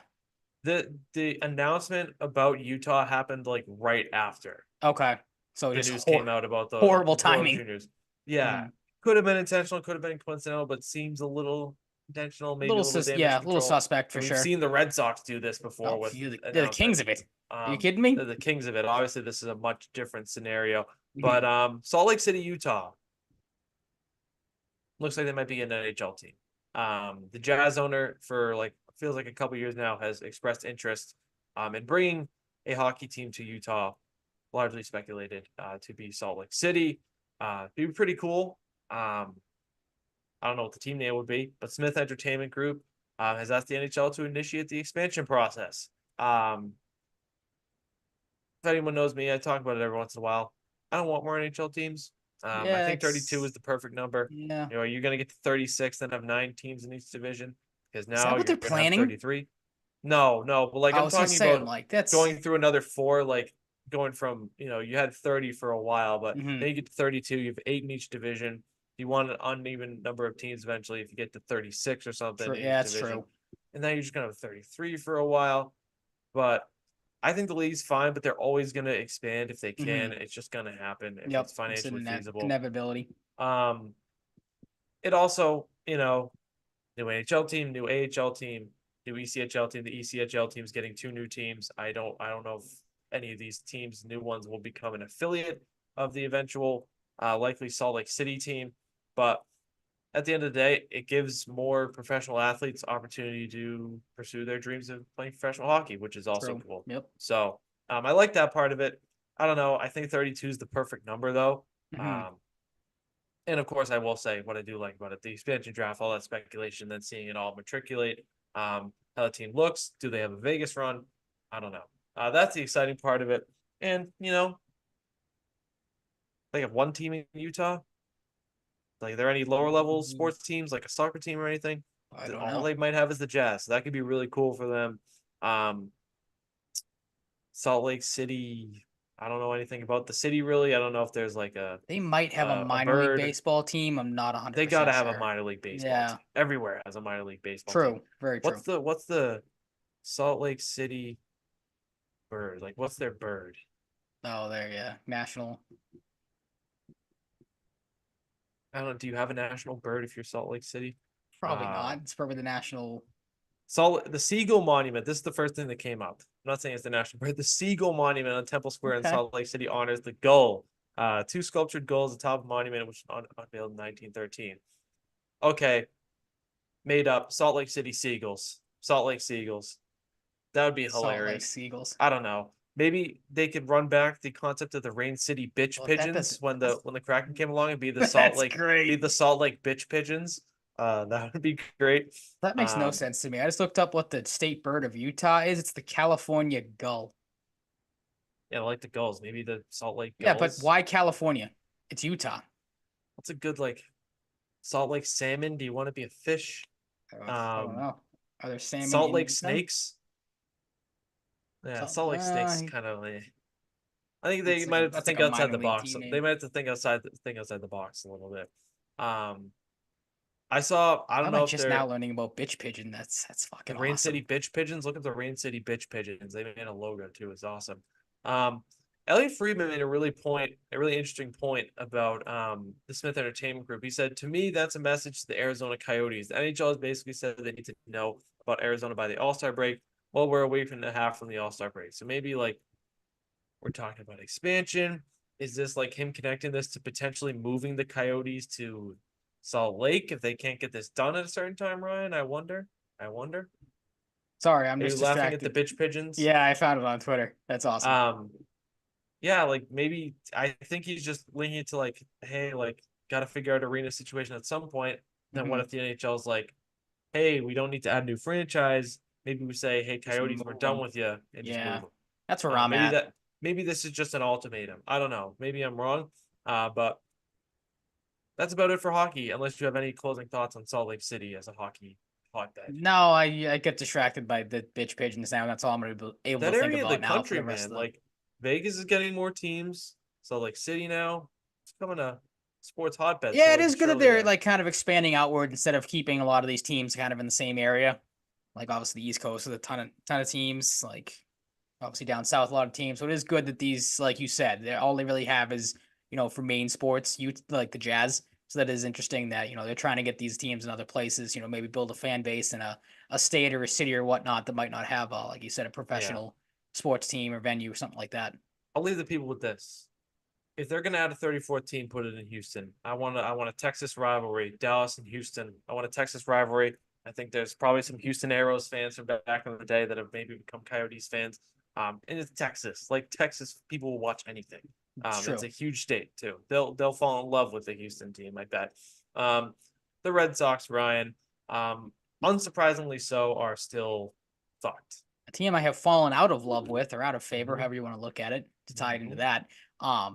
Yeah, at this point, I think we're just every week we're gonna have a section of the outline of how the Red Sox continue to screw themselves, or how they continue to act stupid or piss their fan bases off or fan base off. And this past week, as we know, was Winter Weekend. A thing we joked about, I believe, on either last week's show or the show leading up to it. Because we obviously knew that they weren't going to have a town hall, so they tried to avoid the heckling and the booing, and instead they put Jonathan Papelbon out there on a stage and held like a some sort of TV show or whatever. I didn't watch it because I didn't care. But it was good that the fans that did go, they went. They were able to get video of the Red Sox and Heim, not Heim Bloom, Craig Breslow and Sam Kennedy being booed. Tom Warner was taking questions. We found out from those two guys, Tom Warner and Sam Kennedy, some pretty interesting little tidbits. First of all, in the eyes of Sam Kennedy, you and I are liars. The Red Sox fan base as a whole is a bunch of liars, according to him. And Tom As we Warner, do. Mhm. yeah, we do. Yeah, we lie a lot about this team. We He's don't. right. He's right with Yeah, that. he is.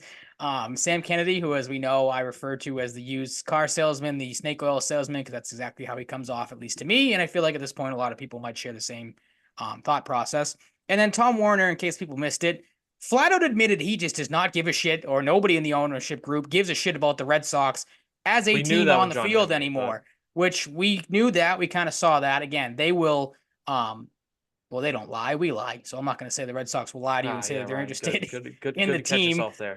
Yeah, thank you. I know I didn't want to make myself more of a liar than I already was apparently. But yeah, on the Sam Kennedy situation, he was asked about people who think Fenway Sports Group don't care about the team anymore. This is via the Ken and Curtis show on WEEI. And the quote that we're referring to said, "If you think for 1 second that we aren't passionate, committed, dedicated to the Boston Red Sox, you're wrong. You're a liar. And I'll correct you on it because it's total BS. And if there's anyone It's who that knows, simple. yeah, but if there's anyone who knows a lot about bullshitting and, anything like that, it is Sam Kennedy, again, who I refer to as the used car salesman because he is the biggest liar maybe in that organization. And everyone's kind of Yeah, coming to his defense this week being like, oh, well, Sam Kennedy's, from around here. So, it must kill him to see this team the way it is. To maybe his hands are tied or whatnot. I don't believe it. I think they're all in bed together when it comes to, not wanting to throw any money into this team, or, improve anything on the field like that, and just continue to hide behind these stupid comments and now gaslight Red Sox fans into thinking that, like, well, wait a minute, maybe I am wrong. Maybe this team is, onto something with cutting payroll and raising ticket prices and only caring about what's going on around the ballpark instead of what's going on in it with the team that plays at Fenway Park. He's right. And I feel like you should kind of admit to that too, Mike, that you are wrong and you are a liar and that there's nothing wrong with that's this that's what they baseball team. always that's what they always say about me with the Red Sox. I'm wrong. I'm always Hmm. wrong. That's I just can't dodge it. Sam Kennedy's right. I'm wrong. Hmm. Yeah, but I mean, did you have like when you heard this or saw this? I don't know how you digested this information when you did get it, but any thoughts on that other than kind of what you've joked about or alluded to? Because it still blows my mind that they are operating in this just complete ineptitude when it comes to the fan base. Like obviously they were there, they heard the boos, they saw the frustration, and continuing to peddle this crap is just unbelievable to me. The fall of the Boston Red Sox needs to be studied, because it is just crazy to me how, like I said, each and every week they tend to come out and just continue to blow their own foot off with the amount of times they have shot it is crazy to me. Yeah, it's like they've just lost the whole concept of what the Red Sox used to be. The fact that this is happening at a point in time in which fans have watched the team come in last place 3 of the last 4 years Hmm. is completely preposterous. and I say preposterous, but that might not be the right word. It's just unacceptable. Like, Mm-hmm. it's not preposterous because this ownership group is fucked. John Henry does not care at all. Do we know And where he Tom is? He Warner, hasn't shown his head Tom anytime Warner soon. kind of had some armor for a little while. Mm-hmm. Like everybody blames John Henry. You know, some people hate the coach, some people hate Heim. Like it's whatever. But everybody to some extent hated Tom Henry. And now Tom Henry isn't doing shit. Not Tom Warner. saying shit. Did I say You, Tom Henry? you Did I mix did. him up? You Um, you you mixed John Henry, both hobos together. yeah, John Henry, they're pretty much both fucking They idiots. go So hand in hand. by pretty much, I mean definitely. John Henry just is proving even further that he doesn't care. He's doing nothing. He's doing Mm-hmm. nothing. He just doesn't care at all. If he had any soul, he would sell the team. Which they had said they're not They will doing, but not. that was the other And downer now, news that came and out. now, people are getting to the point where like they're probably so tired of just blaming John Henry, and then you have the whole full throttle thing. So now Tom Warner is finally getting more blame for the Mm-hmm. dickhead that he is too. Yeah, well, Like he's not it's helping so himself. insane. He's Yeah, not helping he's. himself. He's a complete fucking idiot. And these Mm-hmm. goddamn dumbasses get a certain point where they get so old, where they're so tone deaf as to how people operate and how fans of new generations operate. Like Boston fans in general are, very short tempered about shit like this. They don't fuck with it. Now you have a new generation of them that are used to seeing nothing but success that you're Mm-hmm. pissing off. It's only gonna get worse. Yeah. Like I've had this argument with my dad. I've had this argument with my grandfather before because they kind of fall into that. Like they'll say that like, oh, Red Sox fans and like your age group are spoiled because all I know is winning, and like you should just like enjoy the ride type of thing. Which again, like no, we sure you don't have to win championships every year. That's an unrealistic goal for I think like any team No, you're yeah. following. But my whole argument is just be competitive, just show that you care, and you want to invest in the team. And again, Tom Warner, with like the smugness that he gave the kind of these answers with, and again, just the stupidity that I it blows my mind that I just don't know if they don't hear the words that come out of their mouths, or they just don't like see the reactions to people and have any problem with it. Because a couple of comments he had over this weekend, he was the other, like you said, the one that's starting to catch fire, and rightfully so. These were mind blowing. If you didn't think the full throttle comments were dumb enough, like I said, they basically admitted that they just don't care about the baseball team anymore. This was from a Pete Abraham article. The quote from Tom Warner was that we spend a lot of time trying to figure out ways to bring new fans to the park. We have some tickets that are very affordable for students. We spend a lot of time thinking about the experience at Fenway. We think our record is probably the most important thing. But there are, Probably, yeah, exactly. probably, But there are other things that make the probably, Fenway a special place to be. That you took the words right out of my mouth. I had it in the outline. probably. That was the thing. That, other than everyone has rightfully gotten on Tom Warner for wanting to sell the Fenway experience, and that's why last year you saw so many Sell Blue the Jays. Fenway, Mm-hmm. the team that plays in Fenway. Yeah, sell the experience, don't sell the team. But that's why you saw so many, how many times did we see the big matchups last year with the Dodgers when they came to town, the Blue Jays when they came to town, and it was just a sea of blue in Fenway Park instead of the usual Red Sox fans. You took the words right out of my mouth. The whole comment of, our record is probably the most important thing. Like, no, that should be your number one priority. You should Probably care is what the team is doing. Like, is one word you shouldn't have to wonder about collection that. of many words that stands out so much because of Yeah. how Oh, it like is placed I in probably the care to do this show sentence. tonight. Like, no, you have to think about it. Like, it's what you're working This on is a right new now. level. This is a new level. Not only is it a bad look, it shows you outside of what you can speculate and what you can gather from the lack of accountability they take. That one word shows you that he actually expressed doubt Mm-hmm. outright that the record is the most important thing, and that is the stamp. If you had any doubt or any hope that they give a shit at all, this little bit should be gone, completely gone, Mm-hmm. because of that one word and that one fucking quote from Mm-hmm. this quack idiot who hid under the fucking shadow of John Henry for so long. It was always Henry first. It blew And my now mind Tom when I Warner went is and finally getting his fucking bullshit coming to him. mm-hmm. Snowballs thrown at him. Whatever. What a fucking asshole this guy is. It I blew don't my even mind when I I don't read even that because oh God. obviously, like I said, everyone knew about the kind of, you saw it on Twitter. Everyone took the main part of that was, Red Sox fans are trying to sell the Fenway, or Red Sox ownership is trying to sell the Fenway experience. But then going and looking and seeing the Pete Abraham article and reading it further, and again, seeing that, like, I had to go back and look at that a couple times to be like, did he really just say that the record is, again, probably the most important thing? Like, again, that is not something as a owner of a perfect, whether you're in the NFL, the NBA, the NHL, or whatever sport league you're an owner, part of an ownership group in. Probably a record is probably the most important thing. No, it should be. There shouldn't be any sort of second guessing that, do we care more about oh, Taylor Swift's coming to Fenway Park, but we also have these get like what's more important to it? Oh The God, record. The team on the field is the number Ryan, one thing. You idiot. Like, Ryan. If the Red Sox were like 12-28 and Taylor Swift came in and they made it a huge thing, she would get booed so I don't know hard. about that. What do you mean she wouldn't get booed? It's At a Taylor Red Swift. Sox game with those bullshit, the fans all pissed But off no, and they're no, because parading her again, out they there, would be I they think the would be fans would be pissed. no, but this is the problem is that they would be selling tickets for her. It wouldn't be Red Sox fans buy. It's the same thing of like when people That's true too, yeah. everyone's talking about like, oh, well, Red Sox fan, I wish it would happen. Like I praying Red Sox fans that listen to this. My whole thing is, and everyone's talked about the same thing. If you want to hurt the Red Sox and hurt the ownership group, hurt them in their wallets and don't go. That's never going to be the case because again, Tom Werner could sit there and go, oh wow, we have a lot of, again, it's Red Sox, Yankees. There's a lot of blue and white in the stands, for Yankees colors. But hey, we're selling tickets.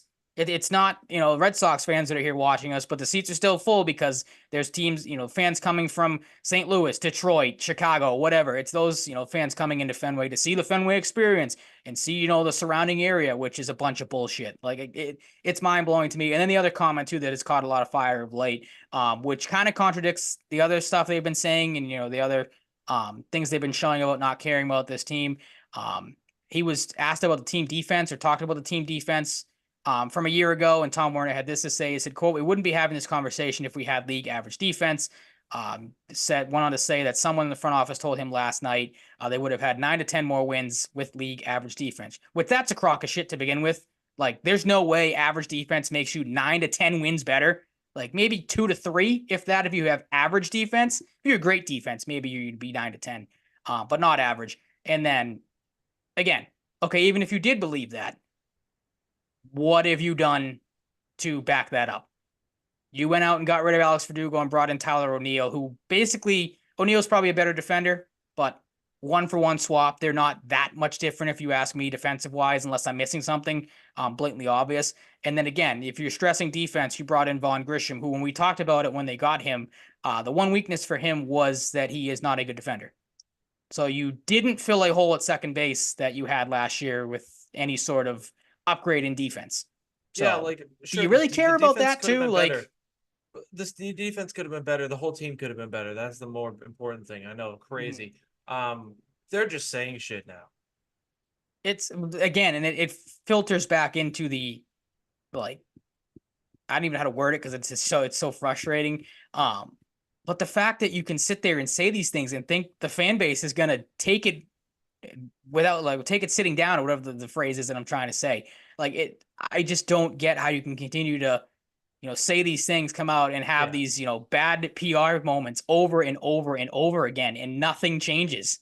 My closing thought: there are a lot of dumb people in Boston, a lot of dumb Red Sox fans. Mm-hmm. No doubt. No offense if you're one of them, whether you know or not. Well, But a large majority of the fans that are going to be the loudest are the guys that that know a lot about this team and care a lot. So this team thinks you're dumb. If you're dumb, that's something you have to live with. If you're not, you should be pissed. Either way, you should be pissed. This is an organization that does not care about you anymore. They care about your money, and they think you're dumb. And again, I will sit here and beg Red Sox fans that listen that if you really want to hurt this team and if you're so hell bent and frustrated like you and I are, don't. I'm not gonna say don't support them. Don't like watch the games on TV or whatever. If you want to watch baseball like I will this year, it's fine. But like the big thing, obviously, to make them hurt is to not go to Fenway Park and not see these games. But again, you're doomed if you do, or you're damned if you do, you're damned if you don't, because again, they have admitted to you that they do not care if you show up. They are going to get, the family of four coming from Texas, on a family trip to Boston. Hey, let's go see Fenway Park. Let's go take a tour. Let's go maybe catch a Red Sox Rangers game. Or they're going to get, the father and son on a trip up from Tampa to come watch, the Rays play at Fenway. So they're going to make their money regardless, and that's what's so frustrating. Again, as we talked about, the comment that was maybe the most dreadful of all was that they have no interest in selling anytime soon. So at this point, it is full blown. Just buckle up. We're gonna have to deal with it moving forward because nothing is going to change. The other thing I found hilarious too that came out after this, the timing was just typical Red Sox, as you said. They always like to drop these type of things. Leading up to winter weekend, you heard nothing about any sort of moves they might make. Any sort of guys they might add, like a Montgomery, as we've talked about before, like a Blake Snell. And then immediately after all this stuff came out, the amount of tweets that I saw from, I can't remember if it was Red Sox related reporters or just, fan speculation or whatnot. Might have been a little bit of both, but immediately after winter weekend ends, you get the tweets of, "Oh, the Red Sox are still checked in on Jordan Montgomery and Blake Snell. There might be, some traction with Montgomery to Boston." It's such a crock of shit. It's unbelievable. Like It's so stupid. I don't get how tone deaf of an organization. Like there are some really shitty organizations They for have other dinosaurs reasons. in there besides Craig Breslow, but he can't do shit. He just got here. Oh, Like, that's they're you all feel dinosaurs. They have no idea. They you have feel no bad for idea. him. I can't believe I'm starting to feel bad for Heim Bloom. Like that is a guy that really got the raw end of Yeah. the shit end of the stick, the raw deal, whatever. Mhm. But like I was gonna say, there are some badly run organizations from other reasons that are not Yeah. as bad as this one. But this is getting up there as one of the worst run organizations in sports for other like on field and stuff like that. It's just unbelievable Yeah. how tone deaf this organization is and its ownership group is. And it's mind blowing that like they just continue each and every week, like I said, to just dig their graves deeper and just Yeah. not really care or not even They really seem don't. to notice that they're Nope. pissing so many people off. Or in Sam Kennedy's case, notice that you're pissing people off and you guys are the ones that are wrong. We're doing everything perfectly fine here. Yeah. Fuck you guys. Yep. Last thing, Adrian Beltre, Todd Helton, Joe Mauer elected to the Hall of Fame. Adrian Beltre, former Red Sox. Mm-hmm. Todd Helton, been waiting for him to get in for a little while. He was extremely good. One of my favorite players growing up. Loved playing with him in the video games. Always dominant in the video games.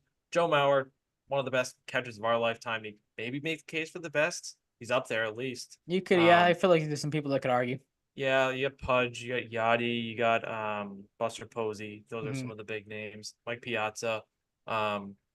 He's up there at least, Say who you want might be ahead of him, but he's up there. Great player. I have no qualms besides the fact that Manny's not in. It's just ridiculous. Yeah, I mean that's 555 home runs, 312 batting average, countless clutch hits, electric personality. Just preposterous. Oh, he's People the think same. The same case as A-Rod. The Royd argument too. Yep. It's stupid. Mm-hmm. Like, it's just so dumb. I hate it. A little biased as a Red Sox fan too, but just a larger than life guy, amazing career. Just pissed me off, but very happy to see Helton and Beltre in particular, and Mauer, I think, is would have got in eventually anyway. So yeah, I mean the fact that he and Beltre more so. Billy Wagner's not in, right? No, he missed it That's again. another qualm. I don't know That's what another qualm. Billy Wagner needs to get in. Yeah, I don't know what the number ended up being because I only saw it at one point. I think like 3 or 4 hours before the voting, and I don't know if he was right on the cusp or missed it, but like that's another one. Like at some point, you got to think he's going to get in because he was one of the most dominant closers in baseball history. Beltre at a 99 or a unanimous first ballot, no surprise at all what he was able to do. One of the best all around. Also, third baseman players in the game, like the swings when you go down to one knee, like just the coolest. Well, that too. I mean, that's probably something that helps him probably a little bit more than Manny. When people tapped him on the head. Yep, hated that. He was ready to throw hands as soon as that happened. But that's I think one of the things which is hilarious. What'd you say? Which is hilarious that he got so mad. I don't know if I ever saw or heard why he hated that so much, but that might be something. I wonder if he kind of like sees it as like demeaning, like, oh, there you go, champ. Yeah, maybe something like that. But it's not. But that was what I was going to say, and maybe that's another reason why he gets in, and it gets different. Again, you said the reason why he gets in compared to a guy like Manny or A-Rod, and I think personality obviously goes a long way too. Like it's the reason why Schilling will never get in, or is now obviously he's off the ballot for I think forever, so he's never going to get in. I'm happy he's not in. It's the reason why Barry Bonds, along with steroids, might not get in because he was one of those guys that deny. You can make the same case for, Manny had his moments of, not being the best teammate, the best, person to be around. A-Rod, same thing. But like Bell on the flip side of it, that is something that helped Beltre because he was, universally loved. It's probably the reason why I don't know if you saw the first ballot guys for next year. Ichiro's on it. Ichiro Suzuki, great Isn't baseball Pedroia on the player. ballot now? Pedroia's on it as well. Yep, I but hope he gets in. I he's hope probably he not gets going in. to. I I know. It would be so cool if he did, though. But my point was like personality. They take a lot into that. It's probably a reason why Ichiro, among other obviously being a great player and alone. Ichiro is like as close to a lock as there hmm maybe ever has been. Yeah, I was gonna say he's gonna join Jeter, Beltre, those guys that first ballot type of guy that gets in because obviously had the numbers to back it up, but all around great player, great guy, personality wise. So I'll that say that this obviously goes a long way too. about Bonds too quickly. I'm not going to start a Barry Bonds tangent. I hate the fact that he holds the record largely due to steroids. hmm But like at that point, just My put the whole fucking argument with guy him in. is he was so He's good. still he was still a phenomenal baseball player. Mhm. Like And the that's why steroids like helped. I hold the steroids on him more than a lot is that Yeah. the guy was fantastic without them. hmm Obviously, yeah, doing Yeah. steroids helped a shit ton But when it that's the came to your thing. production, but You can make that case yep, still even without the steroids. He'd lose a little bit of that production, but he'd probably still have a Hall of no, Fame he'd career. still yeah, That's what it called. absolutely. It probably. I mean, definitely. But I don't know. Like it doesn't bother me that much that he's not in. But Mhm. I wouldn't have been opposed to him getting in. But I don't love being an all-time record holder largely because of steroids. But I Mhm. wouldn't have been too bad if he got in. Same like Clemens. I don't give a shit if Clemens isn't in, right? I just want No, he he didn't get in, is yeah. yeah, same thing with him and Bonds Yeah. were the two that were Um obviously tied together of never, mhm. getting close but never And getting A there. Rod, like I hate A Rod. He can get fucked. That's about it. That's episode 177. Great show. I think this was a pretty consistently, good show here. Loved it. Thank you so much for listening, new and old listeners. Please subscribe to Full Cross Coverage on YouTube and Twitch. You can download their app as well on the App Store. You can follow us on Twitter at Mike_Cratty, at Ryan_Salvaggio, and the show at Selling Cratty Pod. You can find us on TikTok at Salvaggio and Cratty. I have a TikTok idea, some ideas coming up. Maybe I'll execute on them. Just some like more basic stuff, but interesting things I can cover as we get closer to the trade deadline, some Bruins stuff maybe. You can rate and review on Spotify and Apple. Follow us there as well. Stay up to date. Stay safe, stay healthy, be nice to people, all that good stuff. Like I said last week, football is waning. Enjoy it. Enjoy the chaos as we get closer to the off season. Stay safe, stay healthy, be nice to people. I think I already said that, but I thought we had a goal there late for the Bruins. But we'll see you next week, Wednesday or Thursday. We'll be posted online. See you then.